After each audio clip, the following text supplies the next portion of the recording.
Bismillahirrahmanirrahim. Assalamualaikum warahmatullahi wabarakatuh.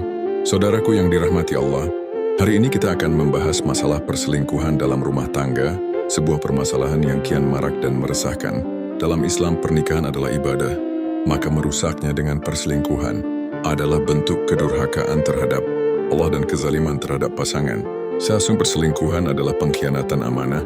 Allah Subhanahu wa Ta'ala berfirman dalam Quran Surah An-Nisa ayat 1, dan bertakwalah kepada Allah, yang dengan namanya kamu saling meminta, dan peliharalah hubungan silaturahmi. Pernikahan adalah perjanjian yang kokoh, mitsakan ghaliza, dan ketika seseorang berselingkuh, maka ia telah mengkhianati amanah yang diberikan Allah dan pasangan. Dua dampak perselingkuhan. Perselingkuhan bukan hanya menyakiti pasangan, tapi juga anak-anak, keluarga besar, bahkan merusak masyarakat. Rasulullah SAW bersabda, orang yang paling buruk kedudukannya di sisi Allah pada hari kiamat adalah suami istri yang saling membongkar rahasia pasangannya. HR Muslim. Jika membongkar rahasia saja berdosa, apalagi mengkhianati dan berbuat zina. 3. Solusi Islami mengatasi perselingkuhan.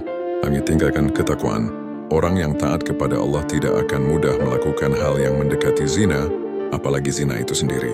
Allah berfirman, dan janganlah kamu mendekati zina. Sesungguhnya zina itu adalah suatu perbuatan yang keji dan jalan yang buruk. QS Al-Isra 32. Maka solusinya adalah memperkuat iman dan takwa, karena orang yang sadar Allah melihatnya akan menjaga diri. B. Komunikasi dalam rumah tangga. Banyak perselingkuhan terjadi karena kurangnya komunikasi dan perhatian.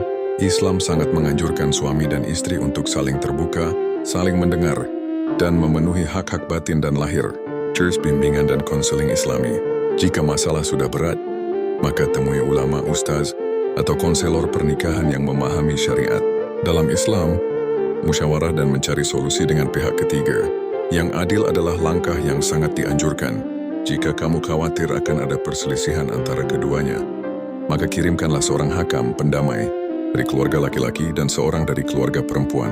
An-Nisa 35. D. Bertobat dan membangun ulang kepercayaan. Jika sudah terjadi perselingkuhan, Islam membuka pintu taubat.